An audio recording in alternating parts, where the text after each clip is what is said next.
Hola, soy el Dr. Joe Dispenza.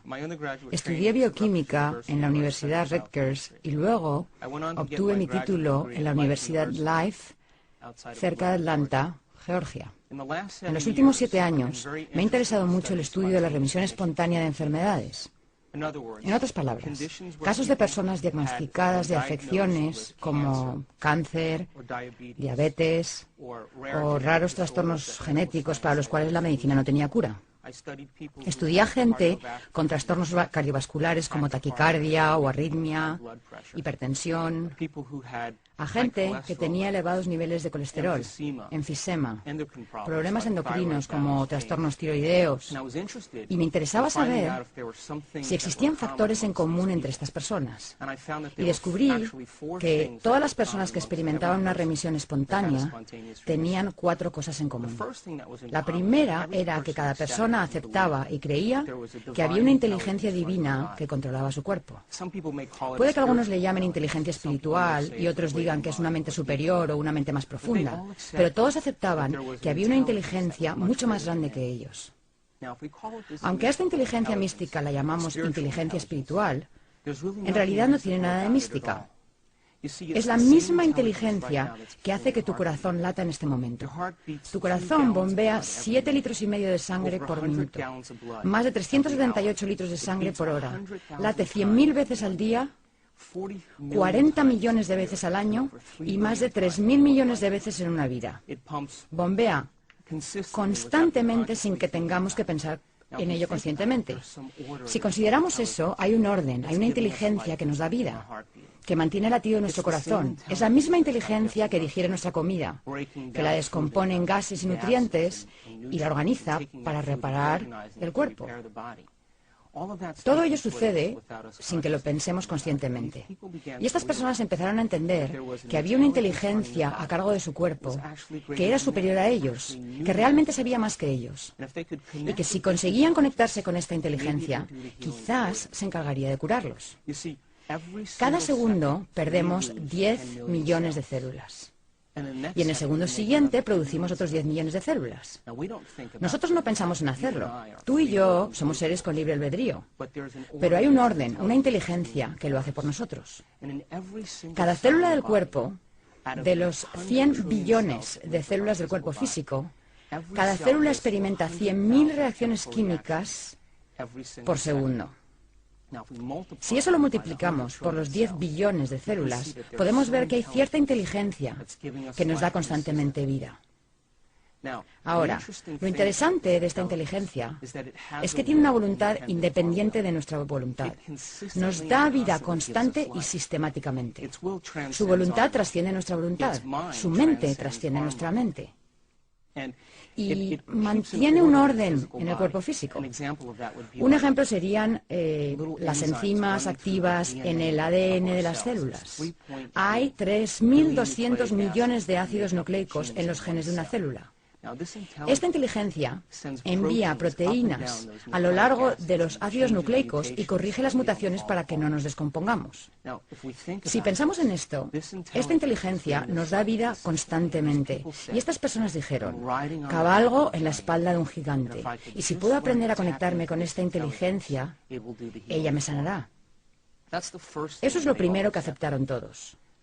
Lo segundo fue que todos creían que sus pensamientos, su modo de pensar, su mentalidad a la larga contribuía, de hecho, a su enfermedad. Y dijeron, si mis pensamientos contribuyen a mi enfermedad, tal vez deba cambiar el modo de pensar que tuve estos últimos años. Cada vez que pensamos, fabricamos una sustancia química. Si nuestros pensamientos son buenos o elevados o felices, fabricamos sustancias químicas que nos hacen sentir bien o felices. Y si nuestros pensamientos son negativos o malos o de inseguridad, fabricamos sustancias químicas que nos hacen sentir exactamente como pensamos. Cada sustancia que se libera en el cerebro es literalmente un mensaje que alimenta al cuerpo físico. Y ahora el cuerpo empieza a sentir como piensa. Cuando empezamos a sentir como pensamos, sucede algo asombroso. El cerebro, que está en comunicación constante con el cuerpo, consulta con el cuerpo y empieza a pensar de la manera en que sentimos, lo que a su vez fabrica más sustancias químicas que nos permiten sentirnos como pensamos y pensar como sentimos. Y quedamos atrapados en el ciclo de pensar y sentir entre el cerebro y el cuerpo. La consecuencia indirecta final de esto es que creamos un estado de ser, y ese estado de ser se convierte en nuestro modo de pensar. En otras palabras, los sentimientos se convierten en nuestro modo de pensar. Y cuando los sentimientos se convierten en nuestro modo de pensar, estamos atrapados en un ciclo donde el cuerpo literalmente piensa por nosotros. Estas personas razonaron y dijeron, si mis pensamientos han creado esta enfermedad, y mis pensamientos crean estas sustancias químicas que me hacen sentir de cierta manera y comportarme de cierta manera, tendré que cambiar mi modo de pensar. Entonces se propusieron interrumpir el proceso. Eso era lo segundo que tenían en común. Lo tercero en común, que encuentro realmente asombroso, es que estas personas decidieron que para interrumpir su proceso de pensamiento tenían que reinventarse a sí mismos. Tenían que convertirse en otra persona. Y cuando empezaron a pensar en quiénes querían ser, pararon el ciclo continuo de reacciones entre pensar y sentir y se hicieron algunas preguntas importantes. Preguntas como estas. ¿Cómo sería ser una persona feliz? ¿A quién conozco en mi vida que sea feliz? ¿Qué tendría que cambiar en mí para ser una persona diferente? ¿A quién de la antigüedad admiro, que haya sido magnífico, que yo haya estudiado, cuyas habilidades y virtudes pudiera aplicar para empezar a formular un nuevo ideal de mí mismo o de mí misma? Estas personas se pusieron a contemplar los supuestos, las posibilidades, los potenciales de quienes querían llegar a ser. Y a medida que lo hacían, su cerebro empezó a cambiar. Empezaron a pensar de otro modo. Y el proceso de pensamiento empezó a formar conexiones en su cerebro que se convirtieron en una plataforma para su modo de ser. De modo que empezaron a acumular información, empezaron a examinar opciones diferentes al modo de ser que habían sostenido durante los últimos años de su vida. Lo último que tenían en común, la cuarta cosa, es que cuando estas personas se reinventaron a sí mismas, pasaban largos ratos sin tener noción del tiempo y del espacio. En otras palabras, se hallaban tan absortas en lo que estaban pensando, tan sumidas en su metamorfosis, que cuando abrían los ojos, o encendían la luz de la habitación, o se destapaban los ojos, les había parecido 5 minutos, pero había pasado 1 hora y media o 2 horas. Y se habían sumido tanto en lo que pensaban que perdieron la noción del tiempo y del espacio. Perdieron la noción de las reacciones continuas que se dan entre el cuerpo y el cerebro. Perdieron la noción de la respuesta que el cerebro recibe siempre de su entorno. Y perdieron la noción del tiempo. El cerebro procesa unos 400.000 millones de bits de información por segundo. Pero solo somos conscientes de unos 2.000 de esos 400.000 millones. Ahora, esos 2.000 bits de información, donde está presente nuestra conciencia, solo tienen que ver con 3 cosas. Tienen que ver con la respuesta que recibimos del cuerpo, la respuesta del entorno y la respuesta en relación con el tiempo. ¿Sabes? Te duele la espalda, tienes hambre, te duele la cabeza, tienes sed, estás cansado, hace demasiado frío, hace demasiado calor, te agrada el olor del ambiente, ¿cuánto tiempo pasará hasta que suceda la próxima experiencia? Nuestro cerebro y nuestra conciencia están inmersos en esas cosas en particular. Y cuando nuestro cerebro está inmerso en eso, aunque procese 400.000 millones de bits de información, nuestra conciencia está puesta en solo 2.000 de esos 400.000 millones. Y tienen que ver con el cuerpo, el entorno y el tiempo. Estas personas que tuvieron remisiones espontáneas trasladaron su conciencia desde esas cosas en particular hasta esos otros bits de información. Y al hacerlo, como lo estamos empezando a aprender desde una perspectiva científica, en ese momento el cerebro empieza a diseñar circuitos nuevos y nuevas conexiones. Así que este fue el inicio de un estudio muy interesante para mí, porque quería saber, a partir de esos 4 factores, qué sucedía en el cerebro de esas personas que determinaba lo que sucedía en su cuerpo físico. ¿Sería posible que hubiera cambiado su mentalidad y que el cambio de mentalidad tuviera un efecto fisiológico en el cuerpo físico? Algunas de estas personas no eran vegetarianas, no usaban cristales, no ayunaban, no acudían a terapias alternativas. Lo único que hicieron fue cambiar su mentalidad. Y al cambiar su mentalidad, se produjeron resultados tangibles en sus vidas. Entonces inicié el proceso de entender cómo el cerebro crea nuevos circuitos y nuevas conexiones. Ahora, quiero hablar un poco acerca de cómo ha progresado la ciencia en los últimos 200 años y lo relacionaré con nuestra comprensión del cerebro. En el siglo XVII, vivió un hombre llamado Descartes. Era un científico francés. Un día estaba sentado junto a una fuente y trataba de entender la naturaleza de la realidad. Sentado junto a la fuente dijo: vaya, me cuesta integrar estas dos ideas. Hay un mundo objetivo, un mundo al que él llamó la esfera de la ciencia, donde las cosas se comportan como una máquina. Dijo, la Tierra y todas sus leyes y toda la realidad física se comportan de manera muy física. Y esas características físicas son muy predecibles y muy repetibles. Y dijo, voy a llamar a eso la esfera de la ciencia. Y cualquier cosa que tenga que ver con lo objetivo o lo muy grande, lo puede estudiar la ciencia. Y luego dijo, cualquier cosa que tenga que ver con la mente o con nuestro mundo subjetivo o la realidad subjetiva, se lo voy a dejar a la religión, porque la religión lo maneja mejor. Y lo que Descartes estaba diciendo realmente era que quería tener la libertad de poder estudiar la ciencia sin tener que lidiar con esos otros asuntos. Así que la Iglesia empezó a centrarse en todos los principios del mundo subjetivo y la mente.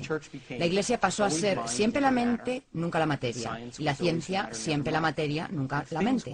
Las cosas funcionaban realmente bien, porque hasta ese momento la Iglesia, al inmiscuirse en la ciencia, había causado algunos problemas, y la ciencia, al inmiscuirse en la mente, también. Porque si nos fijamos en Bruno o Galileo, vemos que al hacer sus singulares observaciones, desafiaron a la Iglesia y, por supuesto, encontraron algunos baches en el camino. Esto le vino muy bien a Descartes porque solo tuvo que lidiar con asuntos predecibles, pues era científico por naturaleza. No quería lidiar con la influencia de la Iglesia, porque si vemos la historia, si estudiamos a Galileo Galilei o a Giordano Bruno en años anteriores, cuando dijeron que la Tierra ya no era el centro del universo, fueron perseguidos por la Iglesia porque iba en contra de las doctrinas mismas que regía la Iglesia. Así que Descartes ahora tenía la libertad para estudiar la naturaleza de la realidad. Y las cosas funcionaban muy bien, y a través de la observación empezaron a desarrollarse las leyes científicas. En el siglo XVIII apareció Isaac Newton, y Newton básicamente dijo que hay ciertas leyes definitivas a las cuales podemos atribuir realmente un valor científico. Él sabía que la fuerza, la masa y la aceleración están relacionadas. Y Newton dijo, si conozco el punto de partida de algo y conozco su velocidad o su aceleración, puedo determinar hasta dónde va a llegar. Y gracias a Newton podemos enviar un cohete a la Luna si sabemos la distancia de la Tierra a la Luna, la rotación de la Tierra y la velocidad de ese cohete. Gracias a las leyes y a la física newtonianas, podemos hacer algunas cosas muy específicas basándonos en las leyes de lo muy grande y de lo muy objetivo. Y las cosas iban muy bien y la ciencia siguió surgiendo. En el siglo XIX aparece Albert Einstein, que luego presenta su teoría de la relatividad y su teoría de la luz. Einstein dijo básicamente, nada puede viajar más rápido que la velocidad de la luz. Cualquier cosa, como un objeto o materia que viaje más rápido que la velocidad de la luz, finalmente se convertirá en energía. Debido a sus leyes y a su comprensión de la relatividad, hizo que surgieran comprensiones aún mayores acerca de la realidad objetiva. Cuando Einstein publicó sus artículos, lo más asombroso fue que su información no tenía realmente notas de pie, lo cual dejó atónitos a la mayoría de los científicos de su época. Fue un visionario y entendía cómo funcionaban las cosas porque usaba su mente. Y las teorías de Einstein llevaron a la ciencia a un mayor grado de aceleración. Y después de eso, Einstein empezó a trabajar con el principio del efecto fotoeléctrico. Lo que hizo fue aplicar corrientes eléctricas muy fuertes a placas de acero. Quería ver la energía que emitía en cuanto a electrones, protones y neutrones. Cuando estudió lo que hacían los electrones, vio que en vez de liberar energía de forma muy normal y continua, los electrones liberaban energía y el nivel descendía como si bajara por una escalera, en vez de moverse de manera muy suave y continua. Einstein se detuvo porque en el mundo de lo grande, cuando la energía se libera, todo se mueve con mucha continuidad. Por ejemplo, si dejamos caer una manzana de un árbol, se mueve de manera muy continua y predecible, y ellos esperaban que sucediera exactamente lo mismo en el efecto fotoeléctrico. Pero no fue así. De modo que Einstein empezó a ver que el comportamiento de lo muy diminuto es muy distinto a el de lo muy grande. Entonces hubo una serie de experimentos que se centraron en los electrones y en la posible ubicación de los mismos. Y cuando empezaron a observar los electrones, su naturaleza y su comportamiento, se dieron cuenta de que siempre que observaban o buscaban un electrón aparecía. Así que el electrón, de ser de una onda de probabilidad, colapsaba súbitamente en una partícula muy definida. Y ahora toda esta idea del dualismo cartesiano, lo que dijo Descartes en el siglo XVII, se hizo borrosa de nuevo. Porque ahora la persona subjetiva y la mente subjetiva empezaban a tener un efecto directo en lo muy objetivo. Y ahora la separación entre la mente y la realidad y la mente y lo objetivo empezó a integrarse otra vez. Independientemente de quién observara, ya sea que tuviera un título académico o no, su observación tenía un efecto en el campo cuántico. Y la física cuántica nació como resultado de esto. Y eso quiere decir que todos nosotros, cada persona, al margen de su credo, de su cultura, de su sexo, de su edad o de su raza, cada persona, cuando se le pide que observe algo, tiene un efecto en lo muy diminuto. Todos participamos en la naturaleza de la realidad. Ahora bien, la ciencia puede decir que la física cuántica y el observador que observa la realidad y que tiene un efecto en la realidad solo funcionan para lo muy diminuto. En otras palabras, solo lo muy pequeño responde a nuestra observación. Y tal vez la realidad funcione de manera que si nuestra observación afecta al comportamiento de las partículas subatómicas, quizá podamos encaminar la naturaleza de la realidad basándonos en nuestra propia observación. La mayoría de los físicos cuánticos dirían, no, nuestra observación solo funciona para lo muy pequeño, no para lo muy grande. Mi respuesta es que quizá somos malos observadores, quizá la observación es un arte como cualquier otra cosa, y podemos desarrollar esta idea llamada observación. Hay una parte del cerebro que usamos para prestar atención. Hay una parte del cerebro que usamos para observar. Se llama el lóbulo frontal. El lóbulo frontal es el área suprema del ser humano. Es el último escalón del desarrollo humano. Lo que nos separa de las demás especies del planeta no es el hecho de que nos paremos en dos pies, o que tengamos pulgares oponibles, o que nuestros ojos miren de frente, ni que tengamos el cerebro más grande, ya que los elefantes tienen un cerebro más grande que el nuestro. Tampoco es que tengamos poco vello. Lo que nos separa de las demás de las especies es el tamaño del lóbulo frontal comparado con el resto del cerebro. En los seres humanos, el lóbulo frontal abarca casi un 40% del cerebro. En nuestros ancestros más cercanos, los grandes simios y chimpancés, el lóbulo frontal abarca entre un 17 y un 15%, en los perros un 7%, y para los que os gustan los gatos, el suyo es un 3,5%. Entonces, lo que nos separa y nos hace grandiosos es nuestro lóbulo frontal comparado con el resto del cerebro. El lóbulo frontal es el ejecutivo, decide la acción, determina el comportamiento. Es la parte del cerebro que usamos cuando planeamos o especulamos, o cuando inventamos, cuando contemplamos posibilidades. Si tuviéramos que describir al lóbulo frontal con una sola palabra, diríamos intención o propósito. Cuando la intención de la gente coincide con su comportamiento, o cuando su comportamiento coincide con su intención, o cuando sus pensamientos se alinean con la acción, es cuando el lóbulo frontal está en su mejor momento. Una publicación de noviembre de 2004 se anunció que un grupo de científicos de la Universidad de Wisconsin decidió ver si la observación o prestar atención era una habilidad como cualquier otra cosa. y diseñaron un experimento en el que reunieron a un grupo de monjes budistas, monjes que habían estado meditando y concentrándose en conceptos como la compasión, el amor y la divinidad durante largos periodos de tiempo. La mayoría de estos monjes había pasado entre 10.000 y 50.000 horas de meditación. Así que esta gente sabía prestar atención. Formaron otro grupo de control con personas que nunca se habían centrado en algo con su mente desde su interior. Y les dijeron a los monjes, ¿entrenarían a esta gente durante una semana para ver si aprenden a desarrollar el arte de la meditación?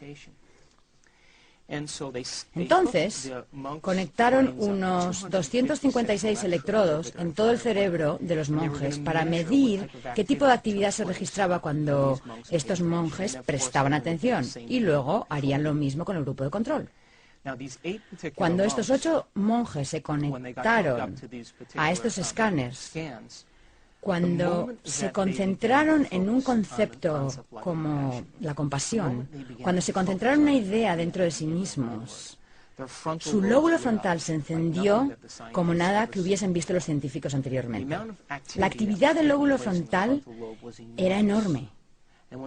Al compararlo con el grupo de control, la gente que recién aprendía a concentrar su mente y a prestar atención, su capacidad de mantener fijo ese pensamiento había tenido muy poco efecto en el lóbulo frontal. Los científicos sabían que un área específica en el lado izquierdo del lóbulo frontal es donde experimentamos alegría y felicidad. Y en un monje en particular, el escáner mostraba que la actividad cerebral de su lóbulo frontal era tan grande que los científicos dijeron, debe ser el hombre más feliz del planeta, debido a esa gran actividad. Cuando los científicos empezaron a especular y a ver los efectos de ese experimento, se dieron cuenta de que a lo mejor la observación y la atención es una habilidad. Tal vez, al igual que el tenis o el golf, podemos desarrollar la habilidad de prestar atención. Y si desarrollamos esta habilidad, tendríamos cada vez más capacidad y como efecto y resultado nuestro cerebro realmente cambiaría. De modo que la observación es una habilidad como cualquier otra. Y si podemos desarrollarla, quizá no solo las pequeñas partículas subatómicas respondan a nuestro mundo, sino que incluso las partículas subatómicas más grandes o los objetos más grandes tal vez respondan de acuerdo a nuestra capacidad de observar. En los años 30, en los Estados Unidos, se realizó un experimento con un grupo de chimpancés agresivos que presentaban rasgos personales antisociales. Los científicos dijeron, bueno, veamos si al hacer un experimento, una operación en el lóbulo frontal, cambia el comportamiento de estos chimpancés. Tomaron un instrumento parecido a un pico para el hielo, lo insertaron en el lóbulo frontal de los chimpancés y empezaron a revolver. Lo llamaron el experimento pico de hielo, y después del experimento, los monos se volvieron muy dóciles y muy controlables y dejaron de ser agresivos hacia los demás chimpancés. Durante esta época, en los Estados Unidos, a finales de los 30, las instituciones psiquiátricas estaban atestadas de gente con la misma enfermedad, trastornos de personalidad antisocial y rasgos agresivos. Debido a la depresión de los años 30, era muy costoso administrar medicinas a esta gente a fin de mantenerla bajo control. De modo que los científicos de cierta universidad dijeron, ¿por qué no probamos este experimento en algunos pacientes de estas instituciones psiquiátricas? Ahorraríamos mucho dinero en medicinas. Entonces escogieron a unos pacientes, los llevaron al quirófano mientras dormían y los anestesiaron con pentotal.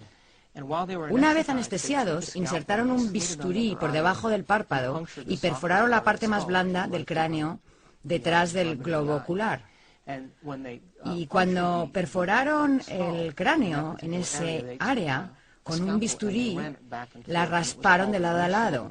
Se llamó el experimento limpiaparabrisas y, por supuesto, como ya sabemos, eso es una lobotomía. Cuando retiraron el bisturí, suturaron las incisiones y los llevaron a sus habitaciones y estos sujetos de pronto empezaron a comportarse de otro modo. Notaron cosas muy interesantes en estas personas, que eran el efecto de la lobotomía. Lo primero fue que todas ellas se volvieron perezosas y letárgicas. Lo siguiente fue que carecían de inspiración. Perdieron la iniciativa de hacer cosas. También notaron que tenían un enorme deseo de hacer lo mismo de siempre.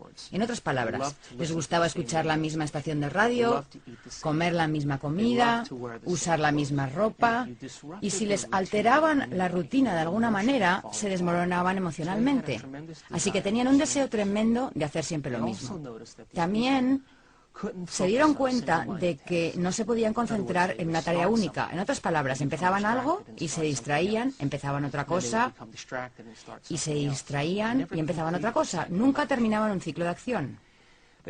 También se dieron cuenta de que no podían entender el significado de las situaciones.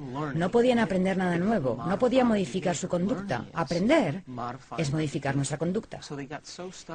Así que se atascaban tanto en la rutina de hacer algo una y otra vez insistentemente que nunca modificaban su conducta en ninguna circunstancia. Y lo último que percibieron es que no podían proyectarse al futuro, no podían hacer planes para el futuro, no podían proyectar ideas al futuro. Por ejemplo, si se ataban el cordón de los zapatos y el cordón se rompía, en vez de buscar uno nuevo, seguían tratando de atar el mismo cordón aunque estuviese roto. Entonces, si consideramos esto, un daño en el lóbulo frontal produce ciertos efectos en la gente. La gente se vuelve perezosa, letárgica y sin inspiración. Pierde la iniciativa, tiene un deseo de hacer siempre lo mismo, no hace nada nuevo. No puede proyectarse al futuro, no aprende nada nuevo y se distrae fácilmente. Bueno, esto empieza a parecerse a la mayoría de la gente de nuestra cultura. Y la razón es que no hemos dominado la capacidad de usar el lóbulo frontal apropiadamente. Quizá no hemos dominado el arte de la observación. Quizá la observación es un arte en sí mismo. Y la mayoría de las personas se distraen tanto con su mundo externo que no usan el lóbulo frontal debidamente. Si lo pensamos, todo lo que nos rodea le envía constantemente información al cerebro. Nuestros sentidos nos permiten interpretar la realidad. Nuestros sentidos nos permiten responder a la información del mundo exterior. Mientras creamos que el mundo exterior es más real que el mundo interior, siempre usaremos los mismos circuitos del cerebro para procesar esa información. Cuando aceptamos que el mundo interior afecta al mundo exterior, tenemos que empezar a usar el lóbulo frontal. Científicamente sabemos que es cierto, indudablemente cierto, que el cerebro está influenciado y moldeado por el entorno. Eso lo sabemos específicamente. Sin embargo, la ciencia también está empezando a descubrir que nuestro cerebro está influenciado y moldeado por nuestra capacidad de prestar atención, y que cuando podemos prestar atención y tenemos la capacidad de adquirir conocimiento y de fijar ese conocimiento en nuestro cerebro, empezamos a crear nuevos circuitos. Y cuando somos capaces de hacer nuevos circuitos, empezamos a percibir la realidad de otra manera, según las conexiones establecidas en nuestro cerebro. Veamos un ejemplo. Supongamos que yo tomara un cuadro de Monet, por ejemplo, y lo pusiera sobre una pantalla aquí arriba, y dijera, échale un vistazo a este cuadro de Monet y solo disfruta del cuadro. La mayoría de la gente miraría el cuadro unos minutos, reconocería ciertos objetos en el cuadro y daría por terminado el asunto. Ahora bien, si quitara el cuadro y te dijera, quiero contarte algo acerca de Monet, ¿sabías que pasó 44 años de su vida tratando de entender cómo se unificaba todo el mundo? Le interesaba especialmente el estudio de la luz. Le encantaba la luz de primera hora de la mañana y la luz del atardecer y del anochecer. Él pensaba que la mayor parte de la gente nunca se detenía a prestar atención al efecto que tiene la luz en las flores y en los colores y el entorno. Y se desvivía por pintar con pasteles y colores e iluminar las cosas según la luz de esa hora del día en particular. Y decía cosas como, el puente y la glicina no están separados en realidad, son la misma cosa y solo puedo pintarlos de ese modo. Y al envejecer, contrajo cataratas, y sus cataratas eran muy gruesas. Así que cuando percibía la luz, esa luz que él percibía se difuminaba en sus ojos, y él efectivamente empezó a pintar exactamente lo que veía. Si después de darte esta información volviera a colocar el cuadro y miraras de nuevo a este Monet, seguramente lo percibirías de manera diferente según tu capacidad de prestar atención a los detalles. En realidad, lo que sucedió en un primer momento fue que te dimos conocimiento de información que tu cerebro descartó, y tú mirabas el cuadro basándote en las conexiones que se forman en tu cerebro a partir de lo que sabías. En cuanto le damos al cerebro información nueva y el cerebro puede prestar atención a esa información por medio del lóbulo frontal, empezamos a ver cosas que ya existían, pero que las hemos dejado fuera de la ecuación. Otro ejemplo, un conocedor de vinos. Si un conocedor de vinos agita y saborea el vino, él o ella tiene los circuitos en su cerebro que le permiten apreciar las sutilezas.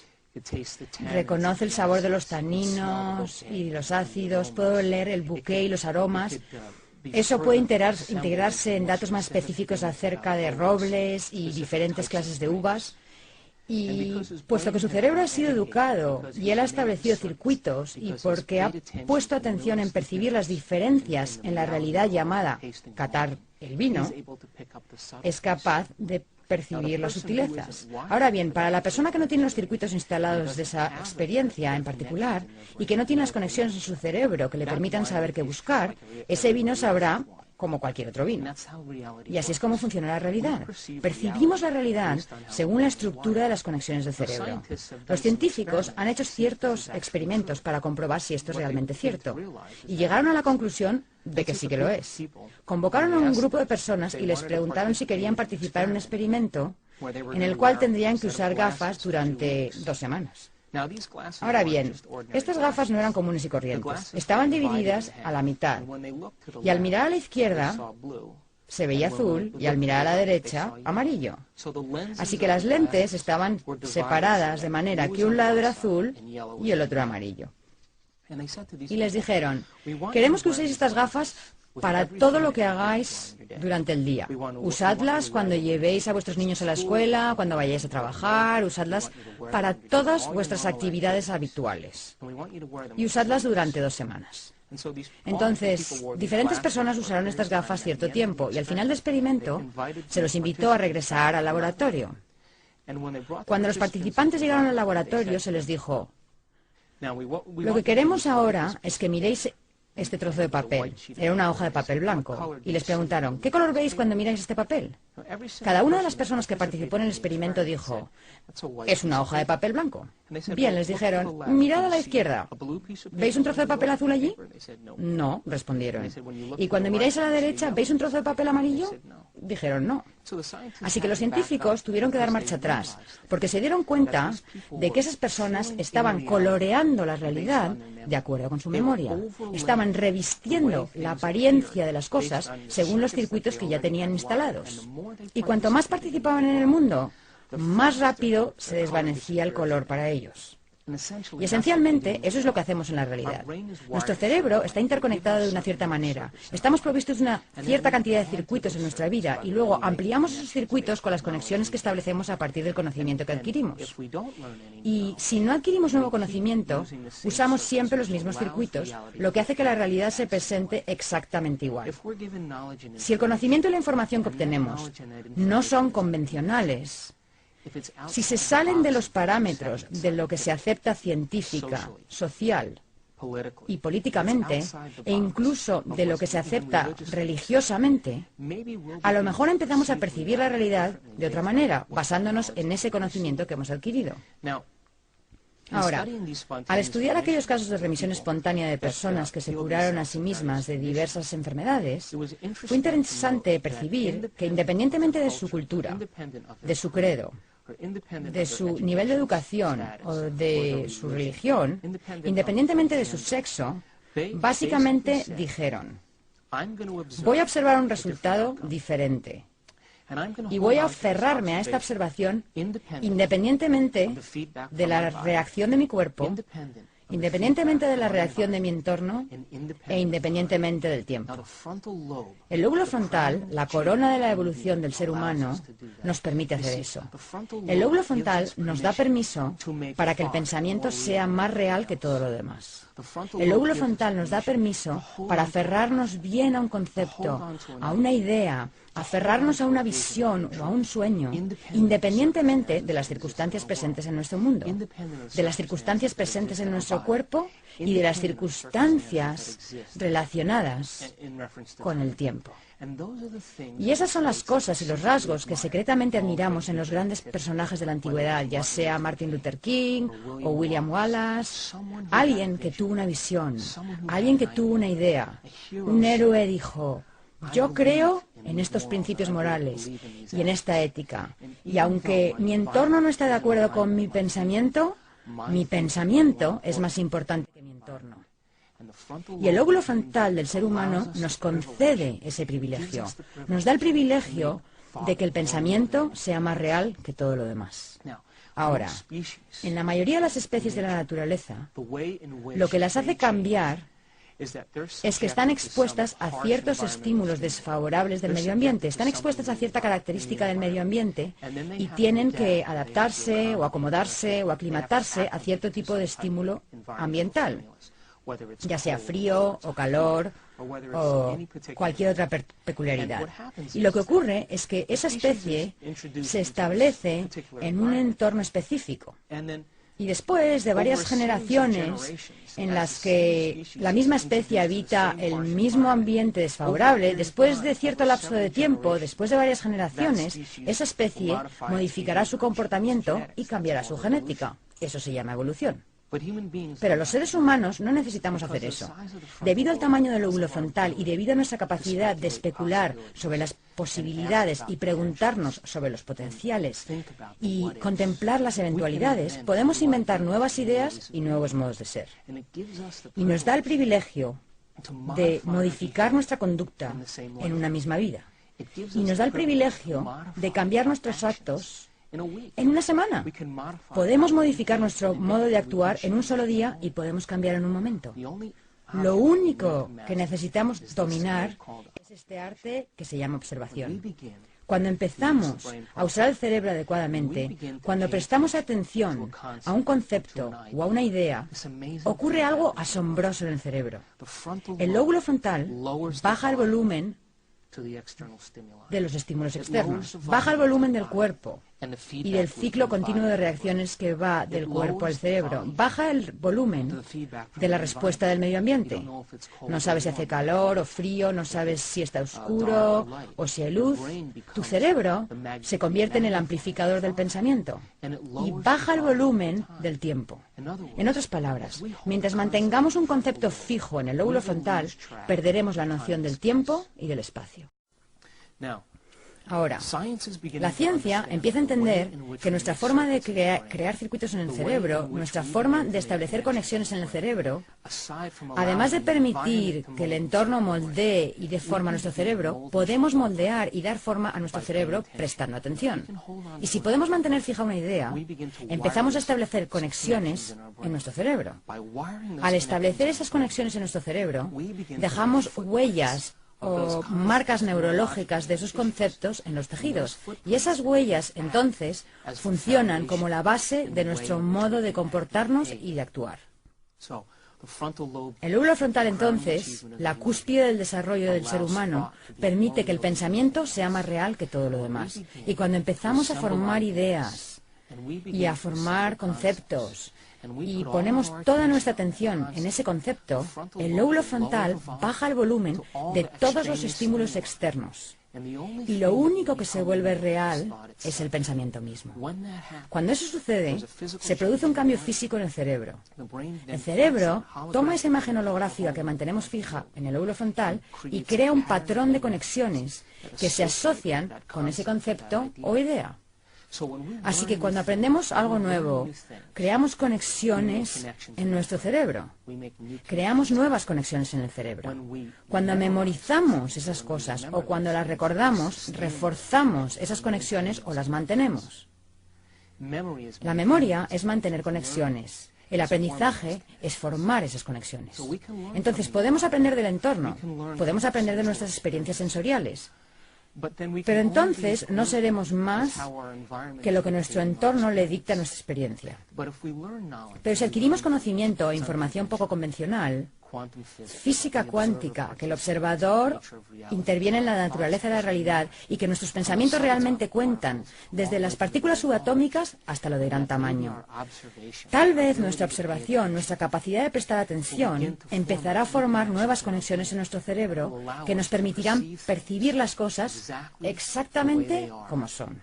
Y tal vez, debido a que nuestro cerebro procesa miles de millones de bits de información por segundo, pero solo somos conscientes de esos bits de información relacionados con el cuerpo, el medio ambiente y el tiempo, somos capaces de crear nuevas conexiones y adquirir nuevo conocimiento.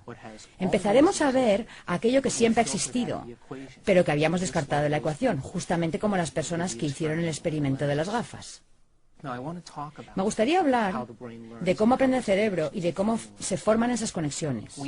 Sabemos desde una perspectiva científica que las neuronas, las células nerviosas del cerebro, cada vez que se conectan, intercambian información. Cuando se conectan e intercambian información, ese punto de conexión es una comprensión adquirida relacionada con un concepto. Como dije, cuando recordamos algo, activamos esas conexiones y les damos vida. Ahora bien, tenemos una cantidad enorme de conexiones en nuestro cerebro, infinitas conexiones, alrededor de billones y billones de conexiones. Y cada punto en el que esas neuronas se conectan e intercambian información traza un mapa, un patrón o una secuencia que refleja cierta idea, algo que hemos aprendido, un rasgo, un comportamiento, un talento, una tendencia, e incluso un sentimiento. Y todas esas conexiones son la suma total de lo que somos como individuos. Todas las personas son diferentes, pues han tenido experiencias diferentes en su vida, han adquirido un conocimiento diferente y están provistos de cierta cantidad de conexiones genéticas. Y eso básicamente constituye nuestro punto de partida como individuos.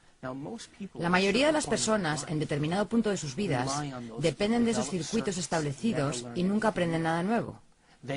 Dejan que los sentimientos se conviertan en su forma de pensar, dejan de aprender y comienzan a sentir. Y cuando llegamos al punto donde dejamos de aprender y empezamos a sentir, es entonces cuando vivimos nuestras propensiones genéticas, es entonces cuando vivimos el futuro predeterminado genéticamente que existe para nosotros como individuos. Cuando adquirimos nuevo conocimiento, el cerebro empieza a reestructurarse, empieza a disparar nuevas secuencias y nuevos patrones, con nuevas conexiones.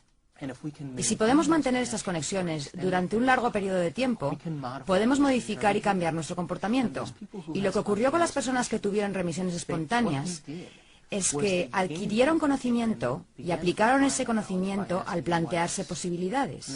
Y comprendieron que si conseguían conectarse con esa inteligencia, que hacía latir su corazón y digería sus alimentos, si lograban susurrar al oído del gigante que controlaba su cuerpo físico, que sabía crear células, que sabía organizar el ADN, si conseguían igualar su voluntad a la suya, si conseguían igualar su mente a la suya, si conseguían igualar su amor por la vida al de esa inteligencia, ya que era eso lo que continuamente les daba vida. Pensaron que entonces el hecho de cambiar sus pensamientos enviaría una nueva señal a sus células y que establecer nuevas conexiones en su cerebro causaría finalmente un nuevo efecto fisiológico en su cuerpo. Así que el proceso de reinventarse significaba reorganizar esos circuitos hacia un ideal más extraordinario de sí mismos. El cerebro aprende de dos maneras distintas. El aprendizaje está dividido en dos áreas diferentes. Cuando aprendemos algo y lo memorizamos, hay un área en particular llamada aprendizaje explícito. Otro nombre que se le da al aprendizaje explícito es el aprendizaje declarativo o memoria declarativa. La memoria declarativa son cosas que podemos declarar. Uno de los aspectos de la memoria declarativa es el conocimiento, la información, la filosofía.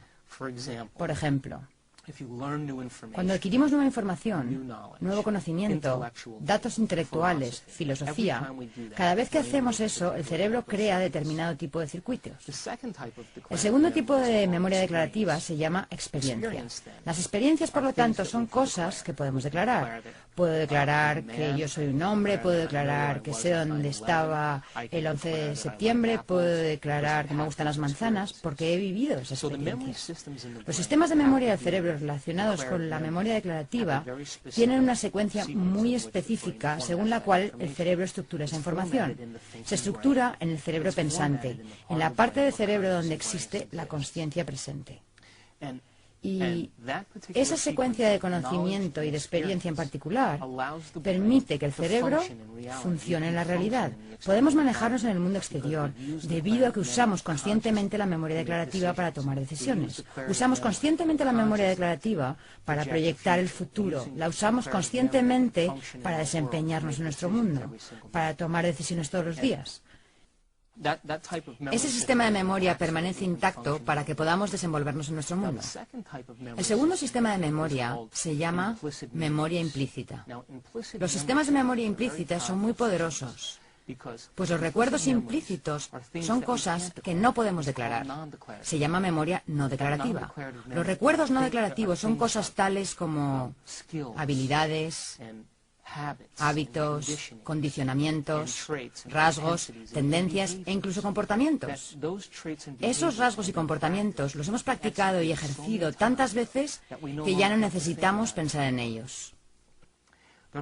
Se llaman recuerdos de procedimiento y tenemos cientos de esos recuerdos estructurados en el cerebro.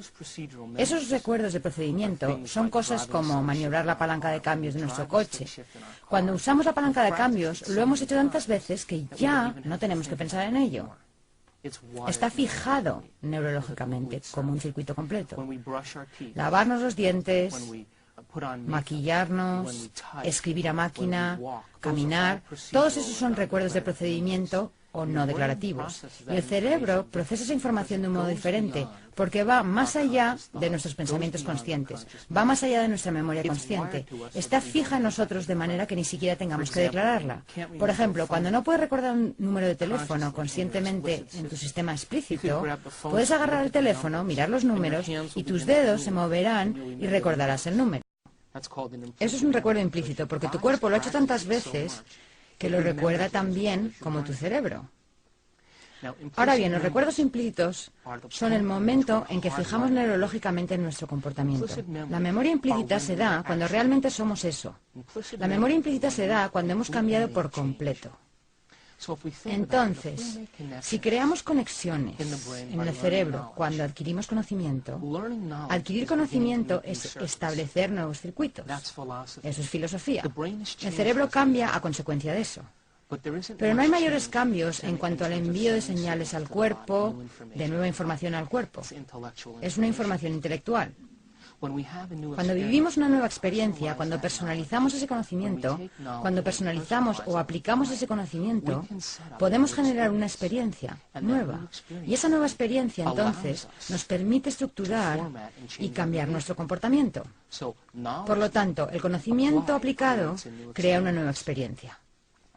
Esa experiencia crea un cierto número de circuitos en el cerebro que amplía el conocimiento que hemos adquirido y entonces podemos declarar que hemos vivido una nueva experiencia.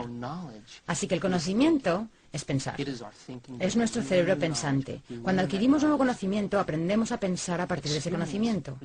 La experiencia requiere que el conocimiento se aplique, y eso se llama acción. Ese es el lado activo del aprendizaje del cerebro. Podemos tener una experiencia basada en el conocimiento que hemos adquirido. Podemos aplicar ese conocimiento y tener una experiencia nueva. Pero eso no basta. Porque cuando tenemos una nueva experiencia, la idea es que seamos capaces de repetir esa experiencia. Y cuando repetimos esa experiencia una y otra vez, empezamos a conectarnos a ese sistema de memoria implícita. Y esa nueva forma de recordar algo se llama ser ese algo. De hecho, ahora lo estamos siendo.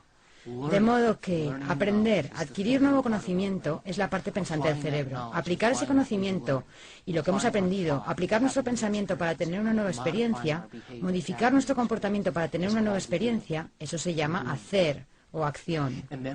Y cuando somos capaces de repetir esa experiencia continuamente, una y otra vez, y volver a repetirla una y otra vez, empezamos a conectar el cerebro a ese sistema implícito llamado ser eso. Cuando somos algo, ya no necesitamos pensar más en eso. Se ha fijado de forma permanente, es un proceso natural, es una segunda naturaleza y es fácil. Y esas personas que tuvieron remisiones espontáneas, cuando empezaron a adquirir nuevo conocimiento y a aplicar ese conocimiento para crear nuevas experiencias, no se quedaron ahí. Continuaron hasta que ese sistema quedó instalado en su cuerpo, hasta que realmente fueron capaces de ser eso. Una vez que somos algo, eso se ha fijado permanentemente, de modo que ya no tenemos que pensar en eso. Y la idea es que nuestro cerebro dispone de sistemas automáticos, de programas automáticos que definen nuestra forma de pensar y de sentir toda nuestra vida. Pensar como una víctima. Pensar como una persona insegura. Y si tenemos pensamientos de inseguridad, se fabrican sustancias químicas que nos hacen sentir inseguros. Y una vez que nos sentimos inseguros, el cerebro empieza a pensar tal como estás sintiendo. Esas personas que tuvieron remisiones espontáneas de enfermedades, esas personas que se curaron a sí mismas de distintas afecciones, produjeron grandes cambios físicos en su cerebro. Esos cambios no consistieron simplemente en adoptar intelectualmente esa información. No se trató de vivir una experiencia una sola vez. Realmente querían convertirse en alguien diferente. Cuando se reinventaron a sí mismos, cuando dijeron, creo que existe una inteligencia dentro de mí que da vida a cada individuo, ya sea feliz o infeliz, rico o pobre, santo o pecador. Hay una inteligencia que da vida a cada ser humano. Si yo pudiera tener acceso a esa inteligencia y convertirme en alguien diferente, ella le daría vida a esa nueva persona que emerja, sea quien sea.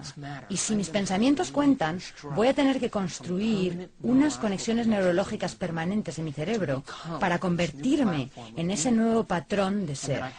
Y tengo que abandonar y renunciar a esa vieja forma de pensar y sentir que estaba muy ligada a mi entorno, muy ligada a mi manera de pensar en mi mundo, basada en mi viejo yo.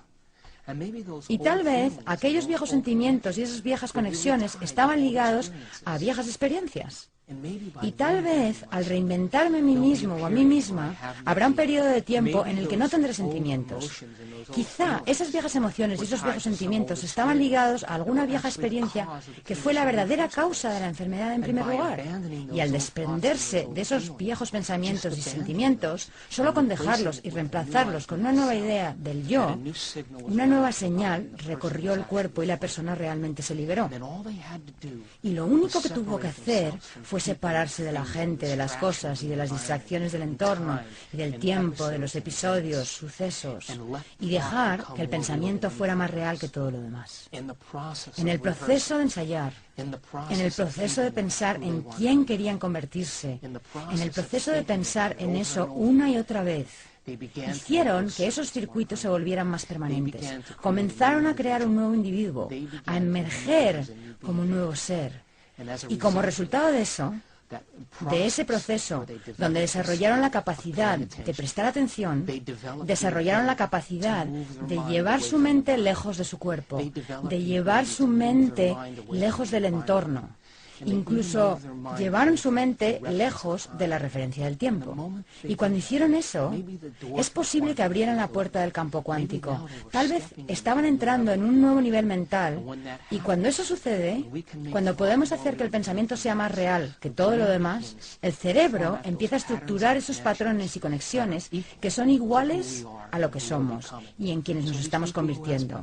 Así que las remisiones espontáneas que tuvieron estas personas tal vez no hayan sido un milagro en absoluto. Tal vez ellos solo se convirtieron en alguien diferente y tal vez creyeron que esta inteligencia los respaldaría y le daría vida a quien sea que ellos fueran. Y tal vez esta inteligencia era más lista y más brillante que ellos y tenía más voluntad que ellos e intervino y les reorganizó el cuerpo.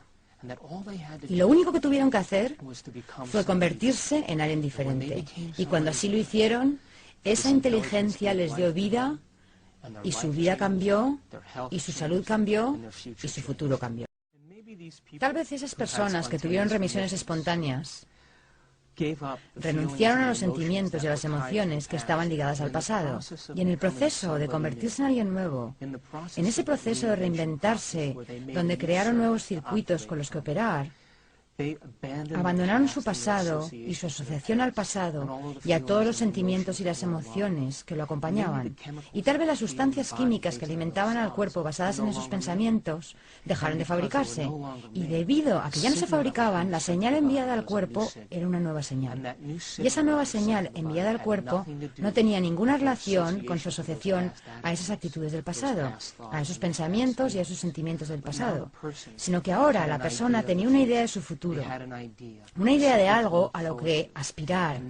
Y entonces, en cuanto empezaron a producir esos cambios, ya no enviaban la misma señal al cuerpo, sino que enviaban una señal nueva basada en lo que eran ahora.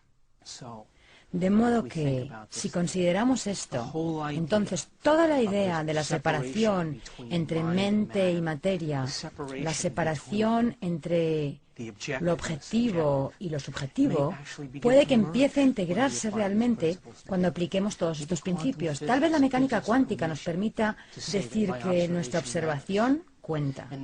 Y tal vez el lóbulo frontal, la corona de la evolución del ser humano, nos permita modificar nuestro comportamiento en una sola vida y crear nuevos circuitos y nuevas conexiones que nos proporcionarán un nuevo territorio de ser.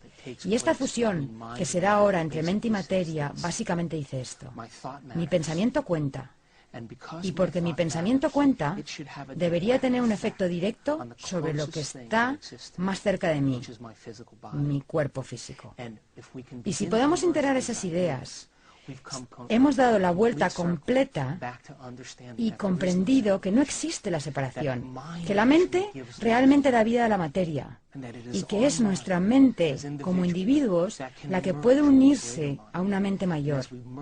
Y al unirnos a la mente mayor, estamos ejercitando el arte de la observación.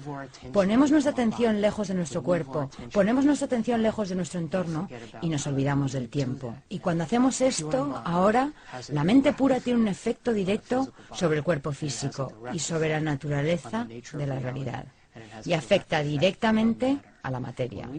Y cuando llevamos a cabo esas ideas y las aplicamos en nuestra vida, nos convertimos en los científicos que evaluamos nuestra propia observación. Y tal vez ese sea el entendimiento inicial, el primer entendimiento de lo que significa tener un cerebro inmortal.